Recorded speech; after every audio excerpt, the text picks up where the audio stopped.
A las 12:13 de la madrugada, el iPhone vibró violentamente sobre la mesilla, rompiendo el silencio sepulcral de la habitación.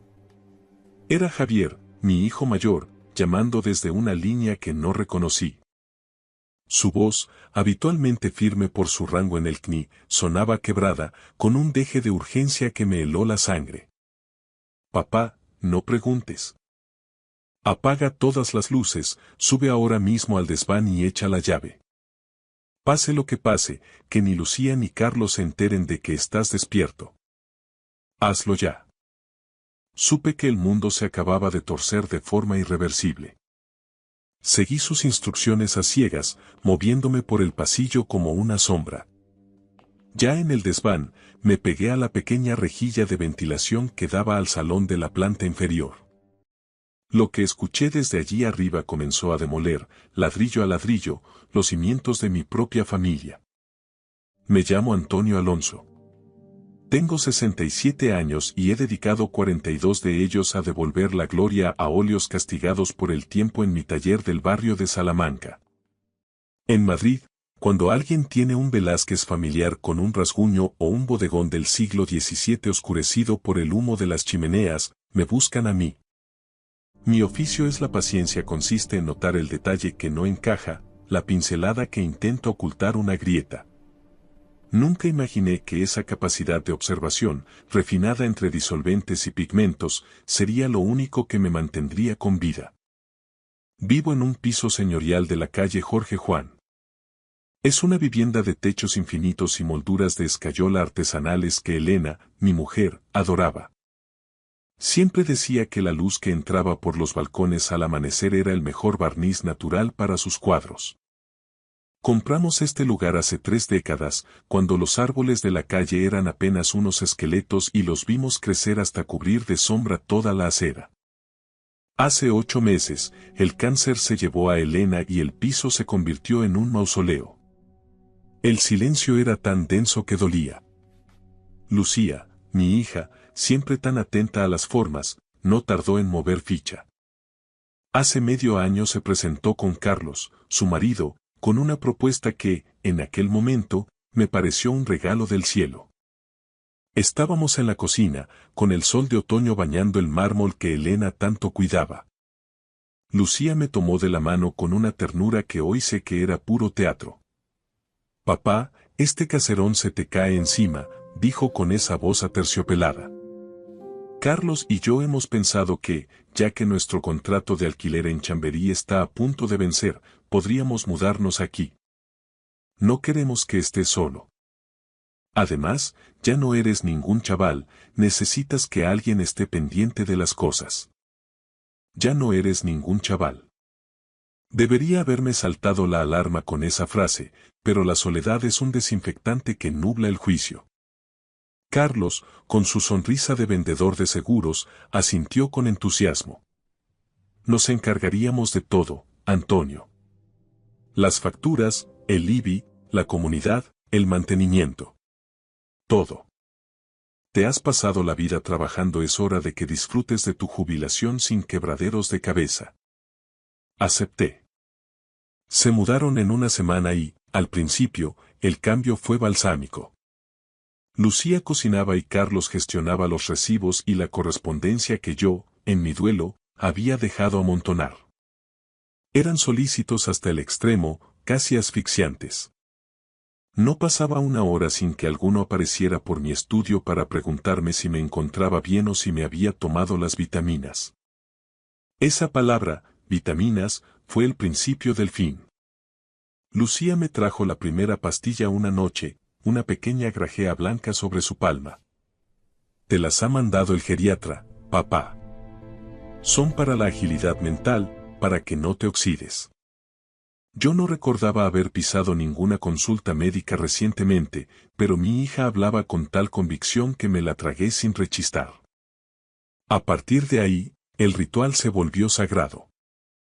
Si no era ella, era Carlos quien aparecía con el vaso de agua y la misma cantinela. Órdenes del doctor, Antonio, es por tu bien. Pero el bienestar nunca llegó. Empecé a sentirme como si caminara por el fondo de un estanque. Mis pensamientos se volvieron espesos, lentos como el betún. Entraba en el salón y olvidaba a qué iba. Mis propias restauraciones, obras en las que llevaba meses trabajando, me parecían de repente ajenas, como si un extraño hubiera manipulado los colores. La confusión me aterrorizaba, pero ellos siempre tenían la respuesta lista. Es la edad, papá. Es normal. Luego llegaron las visiones. Una noche, de camino al baño, la vi. Elena estaba en la esquina del dormitorio, con aquel vestido de seda azul con el que decidimos despedirla. Me miraba con una tristeza infinita, sin decir nada. El corazón me dio un vuelco. Parpadeé, cerré los ojos con fuerza, pero ella seguía allí, y el bajo de su vestido parecía ondularse con una corriente de aire invisible. Elena.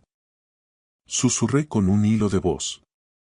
Antes de que pudiera acercarme, Lucía apareció de la nada, poniéndome una mano firme en el hombro.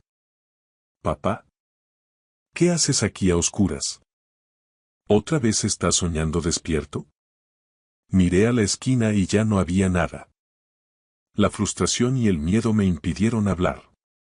Lucía me acompañó de vuelta a la cama con una condescendencia que me hizo sentir pequeño e inútil. «No pasa nada, es la falta de sueño. La mente juega malas pasadas a ciertas edades, por eso tienes que ser riguroso con la medicación». Me arropó como si fuera un niño desvalido. Al día siguiente, la neblina en mi cabeza era casi insoportable.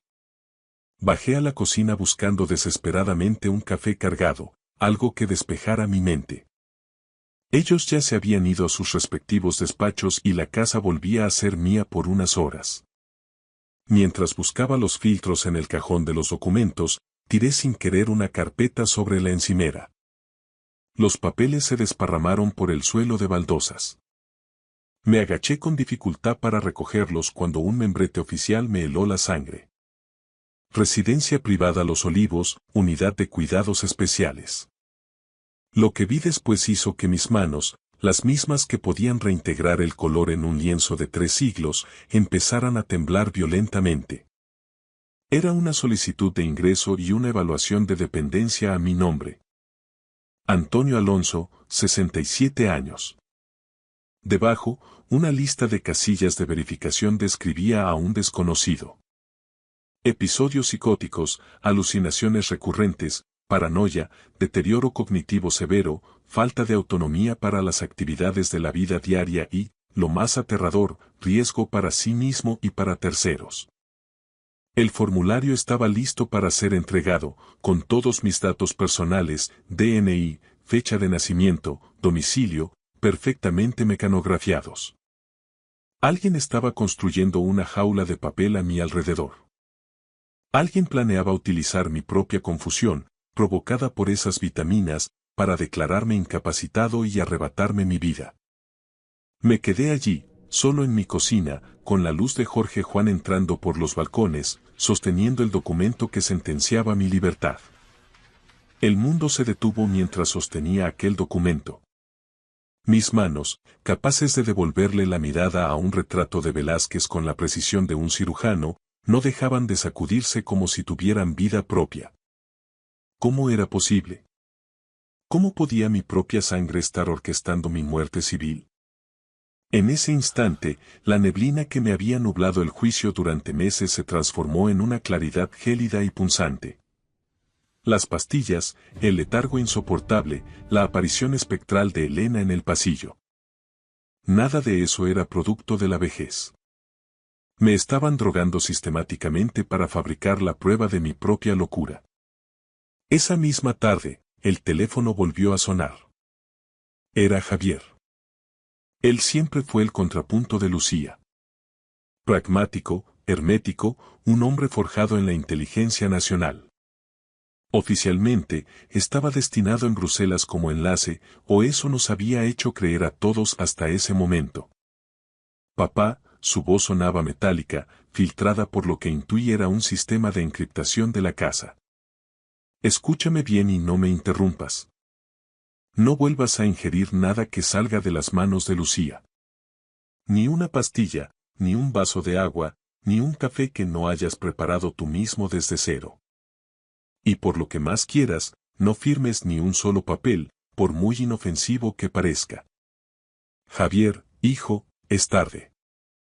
He encontrado unos formularios para una residencia, Los Olivos. Lo sé, papá, lo sé todo, me cortó con una sequedad profesional. Carlos no es el consultor de pacotilla que aparenta ser.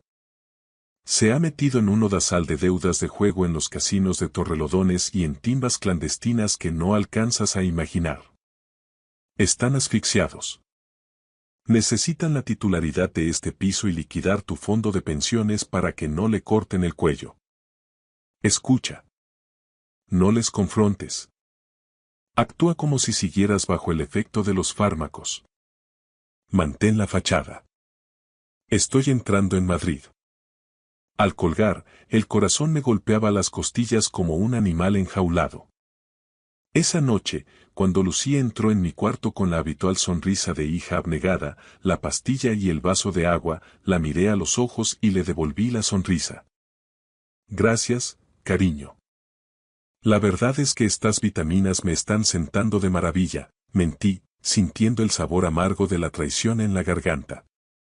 En cuanto cerró la puerta, escupí la grajea en un pañuelo de seda y la guardé como prueba.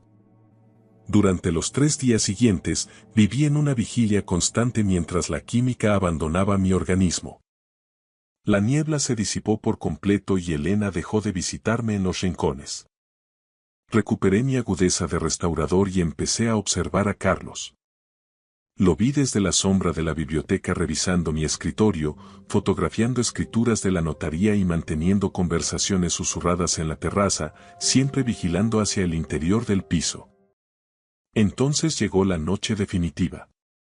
Las 12:13 de la madrugada. Papá, sal de la cama ahora mismo. El susurro de Javier por el auricular era una orden directa de combate. Han movido ficha. Han contratado un servicio de ambulancia privada y Carlos ha falsificado tu rúbrica en un formulario de ingreso voluntario, alegando un brote psicótico violento con riesgo de autólisis. Están a 2 calles. Si te encuentran ahí, te sedarán por la fuerza y no volverás a ver la luz del sol fuera de ese centro en años. Escóndete en el desván. Ya. Subí a duras penas las escaleras de caracol, esquivando las zonas del parqué que sabía que crujían, hasta llegar al desván donde guardo los bastidores viejos y los botes de aguarrás. Eché la llave con un clic casi imperceptible y me puse cuerpo a tierra, pegando el ojo a la rejilla de ventilación que daba directamente sobre el salón señorial. 10 minutos después, el portalón de abajo se abrió. 2 hombres corpulentos con uniformes blancos y un maletín de emergencias entraron en mi campo de visión. Lucía y Carlos los recibieron con una urgencia ensayada. Está en su dormitorio, al final del pasillo, dijo Carlos. Su voz había perdido cualquier rastro de la calidez impostada de estos meses, ahora era fría, cortante, la voz de un hombre que cuenta billetes. Ha estado muy agresivo esta tarde, gritando que ve a su mujer muerta y rompiendo cosas. Tengan cuidado, es muy probable que se resista. No se preocupe, caballero, respondió uno de los enfermeros mientras preparaba una jeringuilla con una destreza mecánica. Dormirá como un tronco todo el trayecto hasta la clínica. Desde mi escondite, vi a mi hija. Vi a Lucía sentir con una frialdad gélida mientras señalaba la puerta de mi habitación, la misma habitación donde Elena y yo la cuidamos cuando tenía fiebre. Mi propia sangre, la niña a la que enseñé a montar en bicicleta entre los castaños de Indias del Retiro, estaba vendiendo mi libertad y mi cordura por unos metros cuadrados en el centro de Madrid. Esa noche, mi hogar, el refugio que Elena y yo habíamos construido con décadas de esfuerzo, se transformó en una ratonera de lujo. A través de la rejilla de ventilación del desván, con el olor a aguarrás y barniz dándome náuseas, vi cómo Carlos guiaba a los enfermeros con paso firme hacia mi dormitorio. La mezcla de confusión y rabia que se dibujó en sus rostros cuando descubrieron la cama vacía y las sábanas frías fue mi primera victoria, aunque me supiera a ceniza. No puede haber ido muy lejos. Siseó Lucía.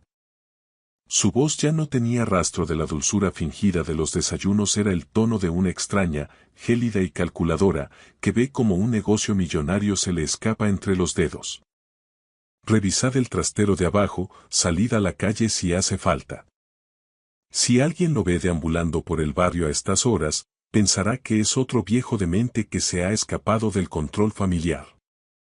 Me mantuve inmóvil como una estatua, rodeado de mis herramientas de restaurador, mientras Javier mantenía la comunicación a través del teléfono oculto. Papá, aguanta la respiración si hace falta.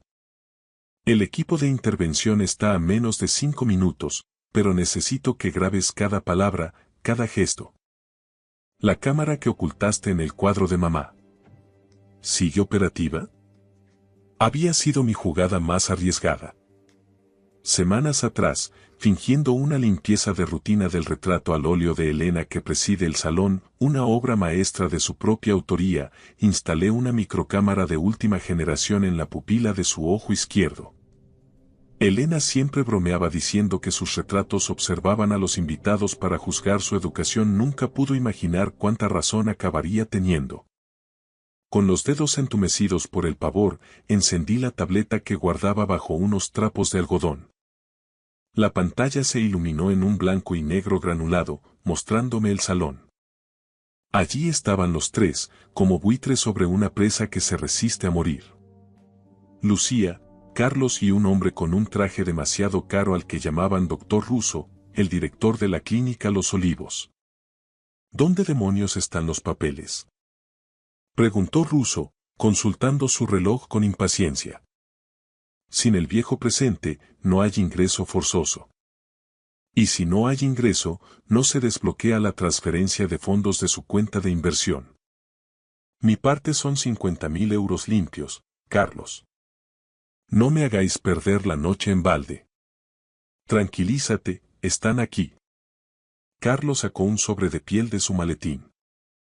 Tengo las escrituras del piso, las claves de acceso a sus activos y el poder notarial preventivo que logramos que firmara el mes pasado, cuando apenas sabía cómo se llamaba por la medicación. Solo falta que usted firme el certificado de que Antonio es un peligro inminente para sí mismo.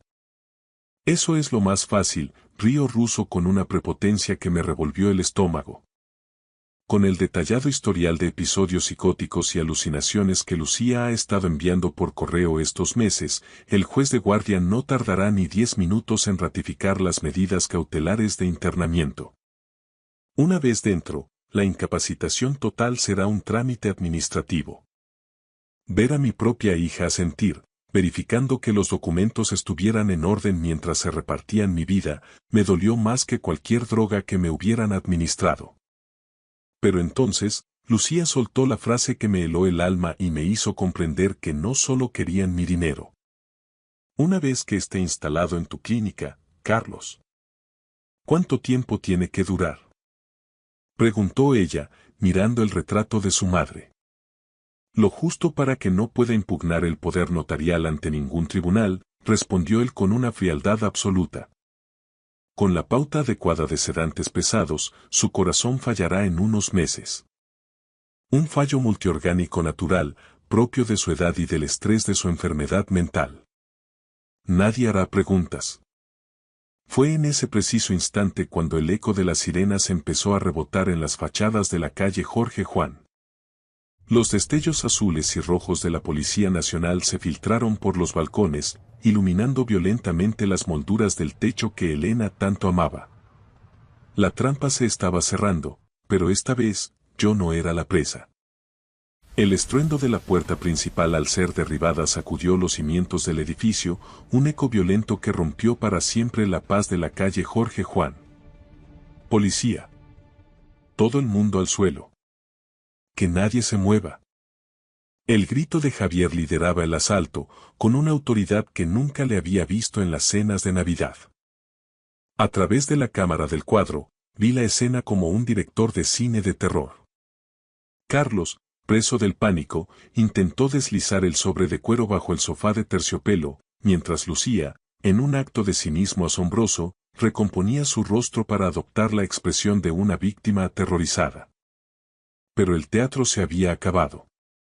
Javier irrumpió en el salón seguido de una unidad de la Policía Nacional y una secretaria judicial de la Fiscalía.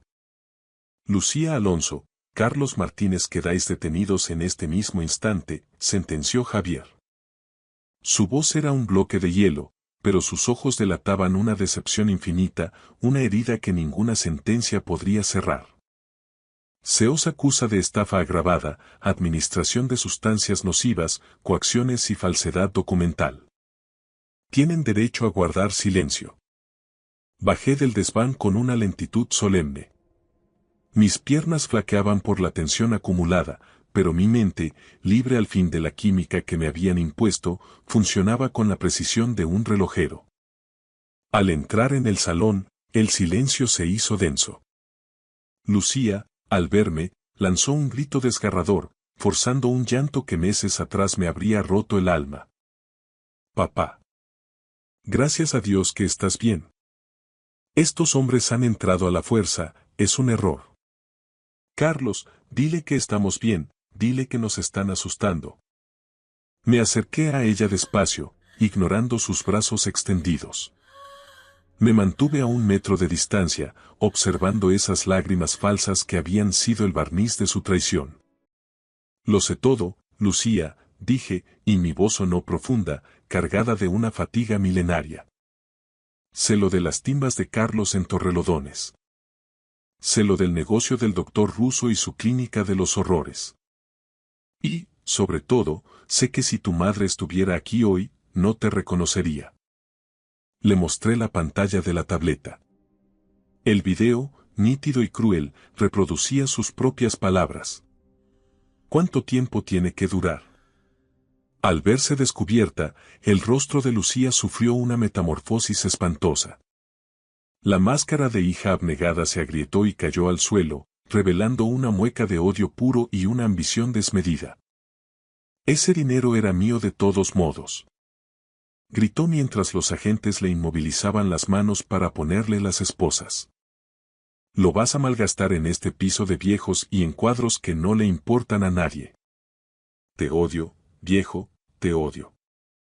Se la llevaron a rastras, sus gritos perdiéndose por el hueco de la escalera señorial.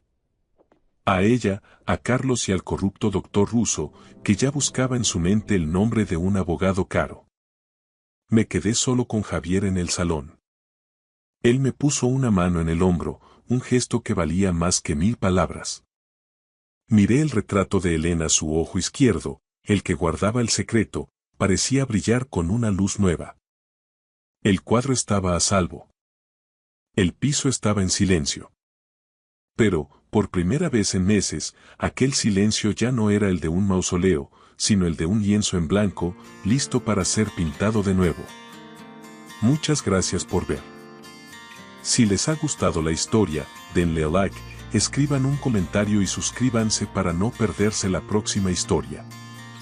Valoramos mucho su presencia en este canal. Todo lo mejor. Me llamo Manuel Romero. Tengo 44 años y, hasta hace apenas 3 meses, vivía bajo la firme convicción de que había logrado forjar una vida envidiable. He dedicado 17 años de mi vida a Talleres Industriales Martínez, escalando hasta convertirme en el electricista jefe. Es un trabajo de los de antes. Honesto, con un sueldo digno que permite llegar a fin de mes sin asfixias y con la seguridad de cotizar cada hora a la seguridad social. Es el tipo de empleo sólido que te da los cimientos para construir un hogar, mantener una casa en un barrio tranquilo y acomodado de las afueras de Madrid y asegurar que tu hijo reciba una educación de calidad, sin que le falte de nada. Me casé con Elena hace 15 años, yo tenía 29 y ella 24. Rebosante de una energía que me cautivó al instante. Era hermosa, ambiciosa y, como decimos aquí, más lista que el hambre. Nuestro hijo, Adrián, llegó hace 9 años para completar lo que yo creía que era un círculo perfecto. Pensé que lo teníamos todo resuelto, que el camino estaba trazado. Qué equivocado estaba. La ceguera del hombre satisfecho es el peor de los vicios. El día que mi mundo saltó por los aires empezó con la rutina de cualquier otro martes. Terminé mi turno en el taller antes de lo previsto porque logramos rematar un proyecto de cableado industrial de gran envergadura antes de la fecha límite. Salí con el ánimo alto, con ganas de darle una sorpresa a Adrián. Pensaba recogerlo del colegio y llevarlo a tomar un helado artesano mientras dábamos un paseo. Giré con mi coche en nuestra calle poco después de las 4 de la tarde. Ya estaba visualizando la escena, decidiendo si pediría turrón o chocolate. Fue entonces cuando lo vi. Un imponente Mercedes clase G negro, un G-Wagon impecable que brillaba bajo el sol madrileño, estaba aparcado justo delante de mi valla, bloqueando el vado permanente del garaje con una arrogancia absoluta, como si las leyes de tráfico y la propiedad ajena no existieran para su dueño. Los cristales eran tan oscuros que no dejaban ver nada, pero la vibración del motor sugería movimiento en su interior. Se me revolvieron las tripas.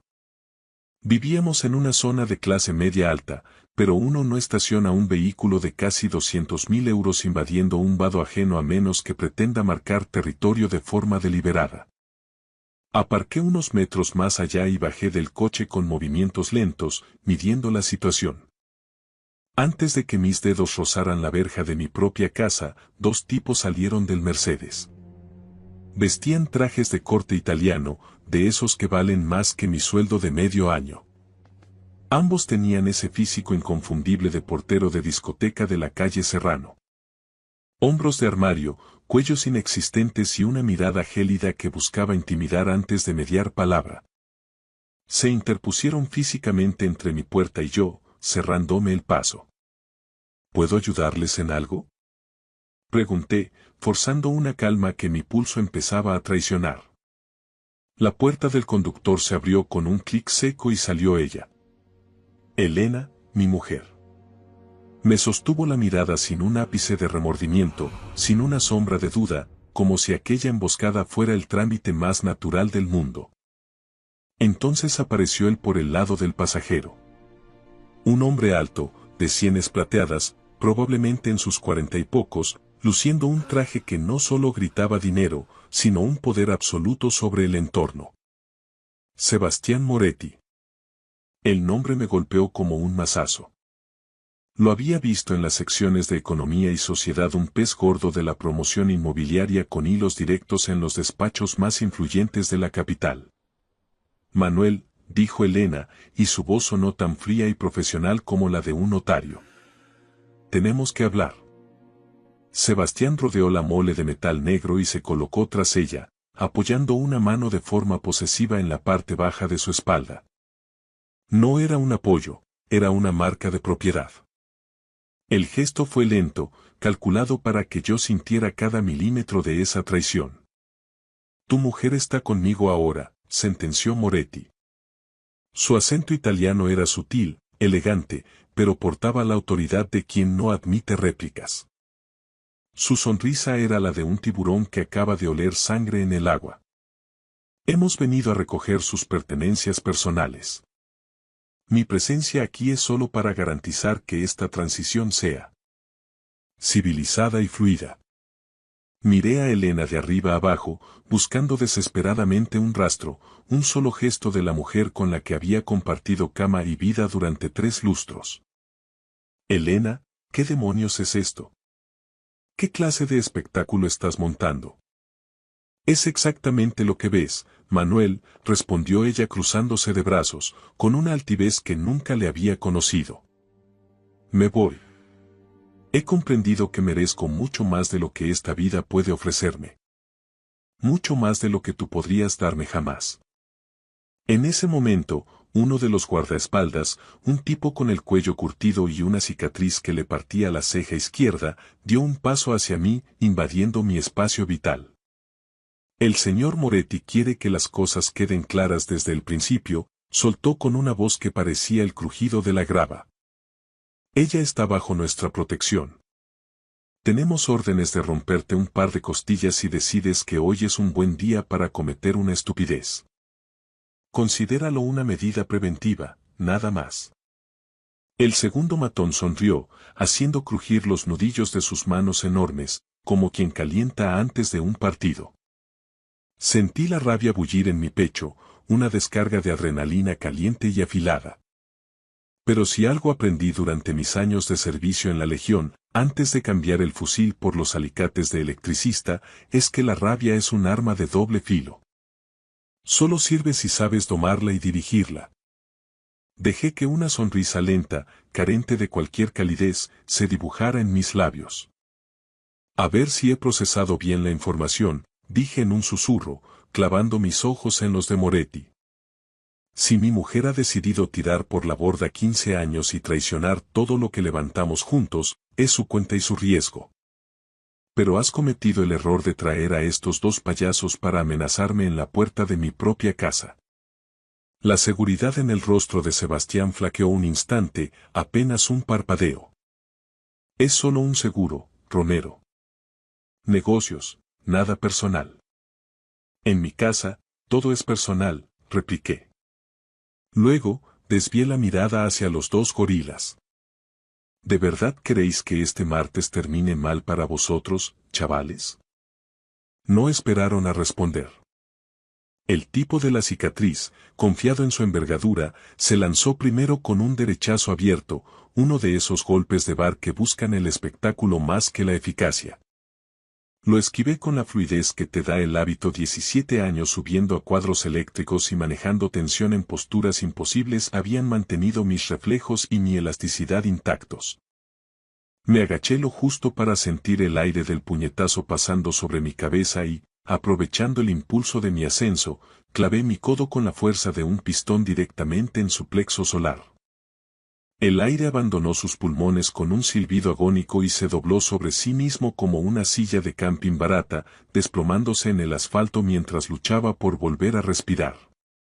El segundo matón intentó entrar por mi flanco derecho. Pivoté sobre mis talones con la memoria muscular de los años de instrucción en el tercio, atrapé su muñeca a mitad del golpe y, usando su propia inercia contra él, giré el brazo con una torsión seca. Lo estampé de cara contra el capó del Mercedes. El sonido del metal crujiendo bajo su peso fue seco y satisfactorio. Se deslizó lentamente hasta el suelo, aturdido, dejando un rastro de vaho en la pintura impecable del coche. Todo el encuentro duró apenas 10 segundos. Sebastián Moretti retrocedió instintivamente hacia la seguridad del vehículo, con la cara pálida y la arrogancia evaporada. Mira, Romero, ha debido de haber un malentendido. Balbuceó, intentando recuperar la compostura. Aquí no hay malentendidos que valgan, lo corté, acortando la distancia hacia el con paso firme. Has venido a mi casa, has invadido mi propiedad y me has amenazado de muerte frente a mi puerta. Ha sido la peor decisión de tu carrera. Elena, que hasta entonces observaba con una frialdad quirúrgica, finalmente mostró una grieta. El pánico cruzó su rostro al ver a sus seguros fuera de combate. Manuel, basta. Por favor, dijo con la voz temblorosa, aunque no sé si por miedo a mí o por la humillación de Moretti. Solo déjanos ir. No compliques más las cosas. La miré de verdad, intentando reconocer algo de la mujer que amaba en esa desconocida que se refugiaba tras un tipo que acababa de enviar sicarios a por mí. ¿Dónde está Adrián? Pregunté, y mi voz sonó como un trueno contenido. Ella desvió la mirada hacia el final de la calle. Está con mi hermana, en su casa. Está bien, Manuel, de verdad. Te has llevado a mi hijo sin mediar palabra, como si fuera una maleta. Las palabras salieron bajas, cargadas de un peligro latente. Nuestro hijo necesitaba estabilidad, un entorno que tú no puedes darle con tus cables y tus turnos, replicó ella, recuperando parte de su altivez. No este caos que vas a provocar.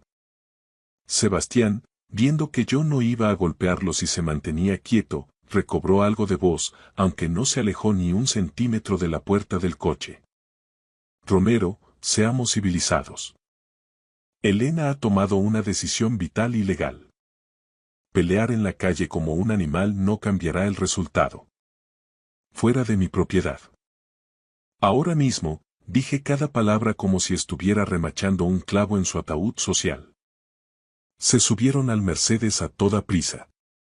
Los dos matones, uno sujetándose las costillas y el otro cojeando visiblemente, se arrastraron hasta el interior del vehículo. Mientras el motor de 150.000 euros rugía y se alejaba, Elena no miró atrás ni una sola vez. Me quedé allí, plantado en la entrada, viendo cómo 15 años de matrimonio se disolvían como el humo de un escape. Al entrar en la casa, el silencio me golpeó como un bofetón. Se sentía vacía, extraña, despojada de su alma. Faltaba la mitad de la ropa del armario, su ordenador había desaparecido del escritorio y, lo que más me dolió, habían descolgado nuestras fotos de las paredes, dejando esos fantasmas rectangulares de pintura más clara donde antes hubo sonrisas. Lo había planeado con una frialdad aterradora, sacando sus cosas poco a poco durante semanas sin que yo, el idiota que trabajaba 10 horas al día para pagarlo todo, se diera cuenta. Llamé a mi hermana, María, con las manos aún temblando por la adrenalina. Necesito que me hagas un favor, María, dije en cuanto descolgó. ¿Puedes venir a casa y quedarte conmigo unos días? Manuel, ¿qué pasa? Me asustas, respondió ella. Todo. Ha pasado todo. Te lo explicaré cuando llegues. A la mañana siguiente, me presenté en Talleres Industriales Martínez. Necesitaba la rutina, el olor a ozono y metal para no hundirme en el pozo de mi propia casa. Conocía cada cable y cada rincón de esa nave era mi refugio tras 17 años de servicio impecable. Sin embargo, antes del descanso para el bocadillo, mi supervisor, Tomás, me citó en su despacho. Evitaba mi mirada, jugueteando nerviosamente con un bolígrafo.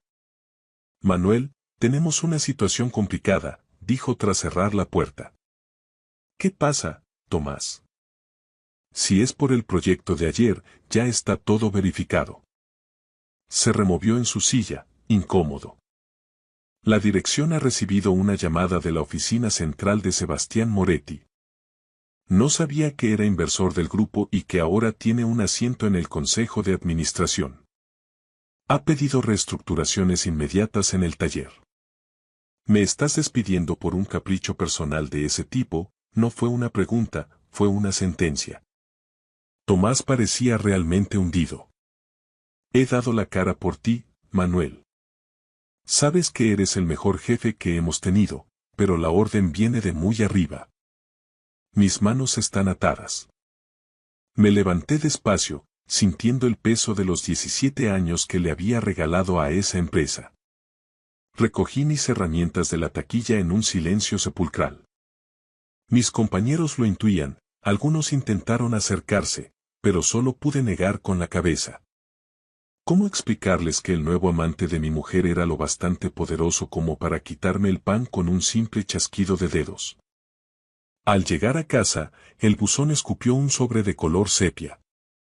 Era la demanda de divorcio, presentada por Elena hacía 3 días. Pero no venía sola. Adjunta había una orden de alejamiento temporal basada en acusaciones de maltrato verbal y amenazas graves. Mentiras fabricadas, pero selladas judicialmente. Y lo más destructivo. Se le otorgaba la guardia y custodia cautelar de Adrián con fijación de domicilio en el de la madre. Se me prohibía cualquier tipo de contacto con mi propio hijo sin su consentimiento expreso. Me senté a la mesa de la cocina, rodeado por la blancura de esos folios legales. En menos de 24 horas, Sebastián Moretti me había arrebatado mi mujer, mi sustento y mi hijo. Entonces, el teléfono vibró en la mesa. Un número desconocido. ¿Señor Manuel Romero? Preguntó una voz femenina, firme y profesional. Soy la inspectora Carmen Soler, de la Policía Nacional. Necesito que comparezca para prestar declaración sobre un incidente violento ocurrido ayer en su domicilio, denunciado por el señor Sebastián Moretti. ¿Qué tipo de denuncia? Logré articular. El señor Moretti ha presentado una denuncia por agresión con lesiones graves. 2 de sus empleados de seguridad están ingresados en el hospital con partes de lesiones que incluyen fisuras óseas y traumatismos. Solté una carcajada amarga que resonó en la cocina vacía. Ellos vinieron a mi puerta a amenazarme, inspectora. Fue defensa propia. Eso no es lo que figura en el atestado inicial, respondió ella con una pausa significativa. ¿Va a venir voluntariamente o prefiere que enviemos una patrulla? Iré yo. ¿Necesito llevar abogado? Es su derecho constitucional, señor Romero. Y visto el perfil del denunciante, se lo recomiendo encarecidamente. Colgué y marqué el número de Alberto Esteban. Fuimos uña y carne en el instituto y ahora era uno de los penalistas más brillantes de Madrid. Alberto, dije en cuanto escuché su voz, necesito ayuda. Me han tendido una trampa y me están quitando la vida a pedazos. Alberto me citó en su despacho de la calle Serrano, una de esas oficinas de techos altos y suelos de madera que crujen con elegancia. Cuando le detallé el despido improcedente y la denuncia por lesiones, se frotó las sienes con evidente preocupación. Manuel, tienes que entender a quién nos enfrentamos. Sebastián Moretti no es solo un promotor inmobiliario con dinero, es un hombre con hilos en la administración pública y en las grandes constructoras que mueven el PIB de este país. Si ha decidido hundirte, no va a usar un mazo, va a usar todo el peso del sistema judicial. Esa denuncia por agresión es solo la punta del iceberg. Los informes médicos de sus seguratas han sido redactados para que parezcan lesiones graves, con secuelas. Como el juez se lo crea, no hablamos de una multa, hablamos de una condena penal que podría llevarte a prisión. ¿Y qué pasa con Adrián? Pregunté, sintiendo que el nudo en mi garganta se apretaba hasta casi impedirme respirar. Elena se lo ha llevado a un paradero que desconozco y me ha endosado una orden de alejamiento basada en calumnias. De la custodia nos encargaremos en el juzgado de familia, pero ahora mismo necesito que seas un bloque de hielo. Ni un mensaje, ni una llamada, ni te acerques a 100 metros de ella. En España, con una denuncia de este tipo, cualquier gesto puede ser interpretado como quebrantamiento de condena y acabarías en el calabozo antes de que yo pudiera decir recurso. Deja que yo sea el único que hable con su abogado. Pasaron 2 semanas de un silencio asfixiante. Sin ingresos y con mis cuentas corrientes bloqueadas cautelarmente por la demanda de divorcio, empecé a sentirme como un animal acorralado. Pero entonces, el pasado volvió para echarme una mano. Recibí una llamada de Paco, un antiguo compañero de mi unidad en la Legión que ahora se ganaba muy bien la vida en el sector de la inteligencia corporativa y la seguridad privada. Manuel, he tirado de la manta con lo que me pediste sobre Moretti, me soltó Paco sin preámbulos. De cara a la galería es un santo, un mecenas del arte, pero sus promociones en la Costa del Sol huelen a blanqueo desde kilómetros. Y hay algo más. Algo sobre tu mujer, Elena. O mejor dicho, Lucía. ¿Lucía? ¿De qué me estás hablando, Paco? Elena se cambió el nombre legalmente en el registro civil hace 16 años, justo antes de que vuestros caminos se cruzaran. Y agárrate, Manuel. Tiene una hija. Una niña de 12 años llamada Sara que vive bajo una identidad discreta en un internado de élite en Suiza. ¿Y sabes quién sufraga todos los gastos, desde el uniforme hasta el seguro médico? Sebastián Moretti. Se me detuvo el corazón. ¿Una hija? Elena y yo llevábamos 15 años casados.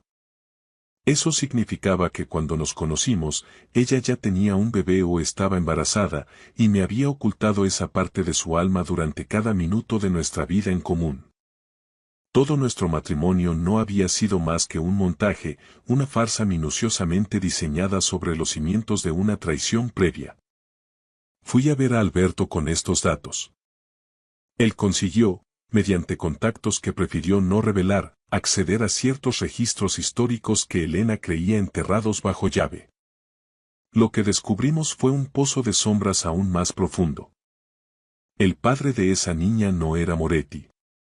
El padre era un antiguo socio del italiano que desapareció de forma muy conveniente en la Costa del Sol hace una década, justo cuando empezaron a investigar una trama de recalificación de terrenos.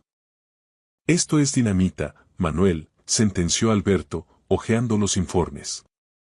Si podemos demostrar que ella ocultó una identidad y una carga familiar previa para viciar el consentimiento del matrimonio y obtener beneficios económicos, y si vinculamos esos pagos de Moretti con una estructura de ingeniería fiscal para el blanqueo, tenemos una oportunidad de darle la vuelta a la tortilla. Pero Moretti no se quedó de brazos cruzados esperando nuestro movimiento. Unos días después, mientras caminaba hacia mi coche, un furgón oscuro me cortó el paso. Esta vez no eran matones a sueldo. Eran agentes de la Policía Nacional, de la Unidad de Delitos Económicos. ¿Manuel Romero? Queda usted detenido. Tiene derecho a guardar silencio. La letanía de mis derechos sonó irreal en mis oídos. ¿Bajo qué cargos? Esto es un error. Falsedad documental y un presunto delito de apropiación indebida y fraude a la seguridad social. Me llevaron a la comisaría de Canillas, el complejo policial donde se gestionan los casos más pesados.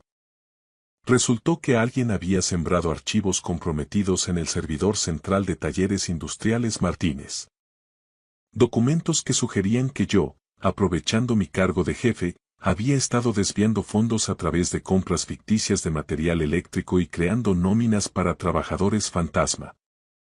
Moretti estaba usando su silla en el Consejo de Administración para fabricar un expediente criminal impecable contra mí.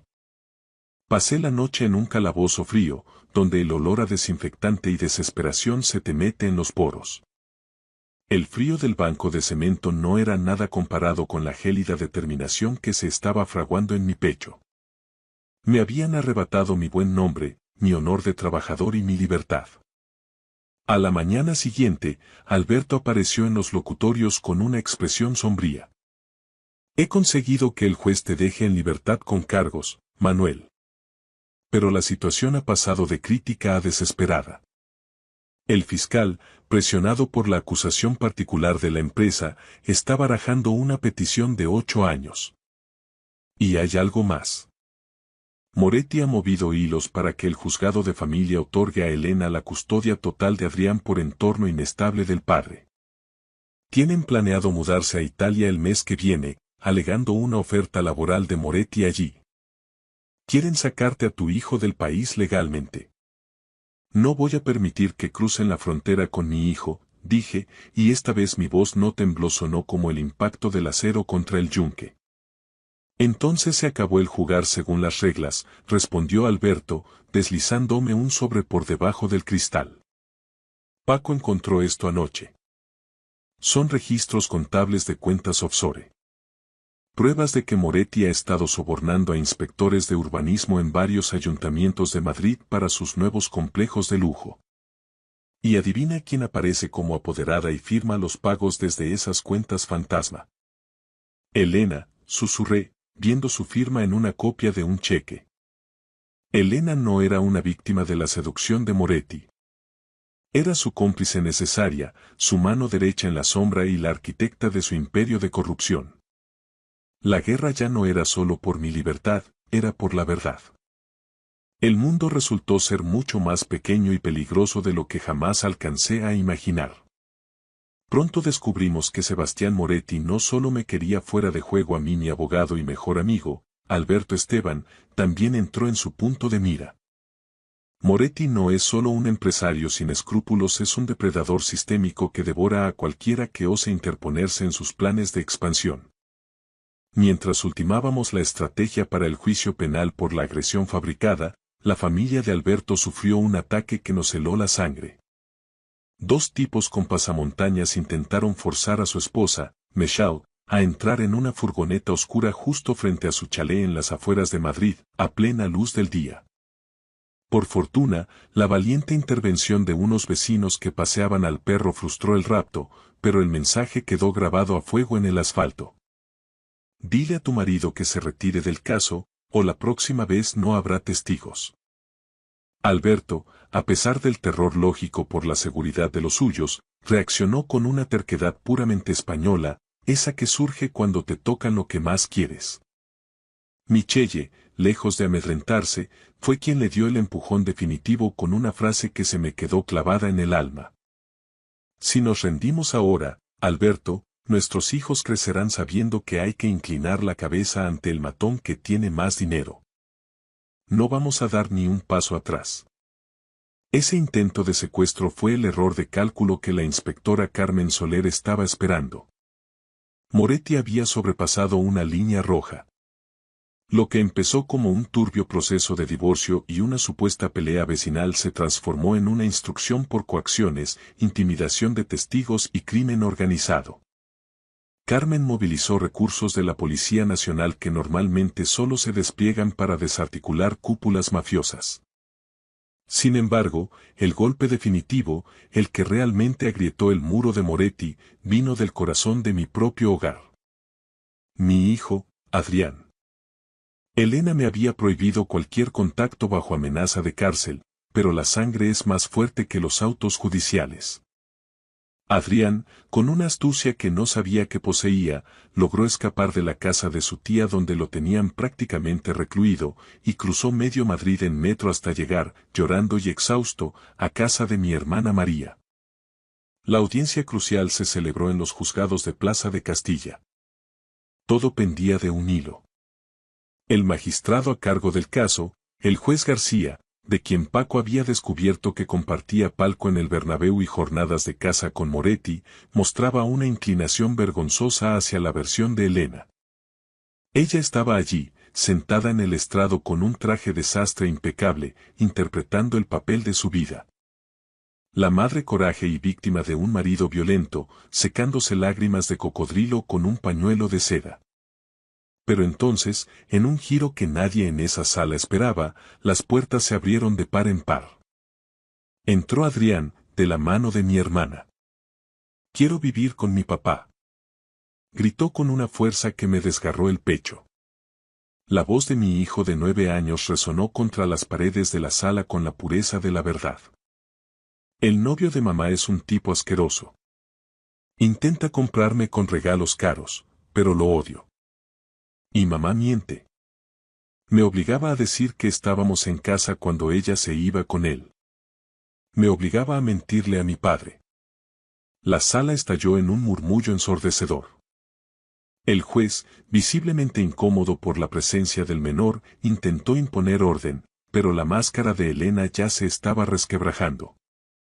Palideció hasta quedar de un color ceniza, mientras Sebastián, sentado en la primera fila con su arrogancia habitual, apretaba las mandíbulas con una furia asesina. Y entonces, llegó la estocada final. Alberto llamó a declarar a Sara, esa hija cuya existencia me habían ocultado durante 15 años. Resultó que Elena había utilizado a la niña como la coartada perfecta para su doble vida. Durante años, me decía que se iba a pasar el fin de semana cuidando a una tía enferma en un pueblo de Segovia, cuando en realidad utilizaba esos viajes para encubrir sus encuentros con Moretti en hoteles de lujo, dejando a Sara encerrada en habitaciones de servicio o bajo el cuidado de extraños.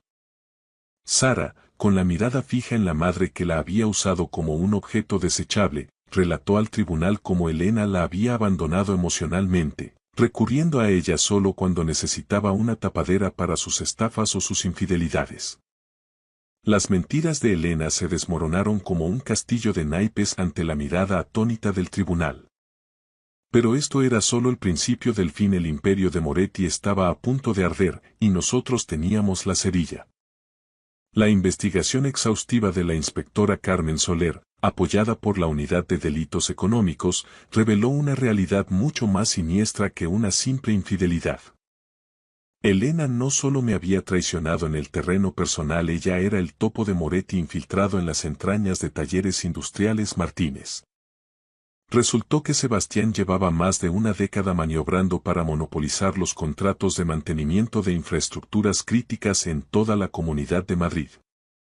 Elena no llegó a mi vida por casualidad. Hace 15 años fue una pieza colocada con precisión quirúrgica. Mi matrimonio no fue el fruto del azar, sino una operación de espionaje corporativo a largo plazo. Descubrirlo fue como recibir una descarga de alta tensión directamente al alma. Todo lo que habíamos compartido, nuestra casa, los veranos en la costa, el nacimiento de Adrián, estaba contaminado por su doble juego. Mientras yo la abrazaba por las noches, ella esperaba a que me durmiera para volcar la información técnica de mi ordenador y robar los códigos de acceso que Moretti necesitaba para sabotear a la competencia. A cambio, Moretti alimentaba una nómina B en una cuenta opaca en las Islas Caimán. Yo era el escudo humano que ella usaba para ser invisible ante el sistema. 3 meses después de aquella tarde en los juzgados, el mazo de la justicia española cayó con una contundencia ejemplar. La Audiencia Nacional, basándose en las pruebas aportadas por Alberto y la inspectora Soler, dictó sentencia. Sebastián Moretti fue condenado a 18 años de prisión por espionaje industrial, cohecho a funcionarios públicos y conspiración para la agresión. Fue trasladado al centro penitenciario de Estremera para cumplir su pena. Elena, cuya verdadera identidad legal estaba vinculada a una red de estafas en el Levante español y que resultó llamarse Lucía en realidad, fue condenada a 12 años por complicidad necesaria, fraude fiscal y falsedad documental agravada. Recuperar mi buen nombre no fue fácil, pero fue absoluto. Tras el escándalo, el grupo inversor que compró los activos de Talleres Martínez realizó una auditoría interna y me ofreció el puesto de director de ingeniería eléctrica de la nueva compañía, una posición libre de la sombra de Moretti. La querella por fraude contra mí fue sobreseída de inmediato al demostrarse que las pruebas habían sido plantadas por el equipo de seguridad de Sebastián. Mi permiso de residencia, que Moretti intentó revocar mediante denuncias falsas, fue ratificado y mi camino hacia la nacionalidad quedó libre de manchas. Mi dignidad ya no estaba en venta. Hoy, la vida tiene un color distinto. Vivimos los 3 juntos en una casa nueva, un hogar de verdad con vistas a la Sierra de Guadarrama, donde el aire es puro y las mentiras no tienen donde esconderse. Adrián, Sara y yo. Resultó que Sara, tras años de soledad en internados suizos, siempre había soñado con tener un hermano y una familia que no la viera como un estorbo o una tapadera. Adrián, con la generosidad que solo un niño posee, la aceptó como su hermana mayor desde el primer minuto, devolviéndome la fe en el ser humano. Una noche reciente, mientras los chicos terminaban de cenar bajo el porche de madera del jardín, Adrián dejó su vaso en la mesa y me miró con una seriedad impropia de sus 9 años. Papá, ¿de verdad todo va a salir bien ahora? ¿Nadie vendrá a quitarnos esto? Miré a mis 2 hijos, sentí el aroma del jazmín y el frescor de la noche madrileña bajando de la sierra, y sonreí con una paz que creía muerta y enterrada. Sí, hijo. Todo va a salir mejor que bien, le respondí, apretando su mano y la de Sara. Porque ahora somos una familia real. Una construida sobre el acero de la verdad, y ese es un material que nadie, por mucho dinero que tenga, puede romper. Muchas gracias por ver. Si les ha gustado la historia, denle a like, escriban un comentario y suscríbanse para no perderse la próxima historia. Valoramos mucho su presencia en este canal. Todo lo mejor.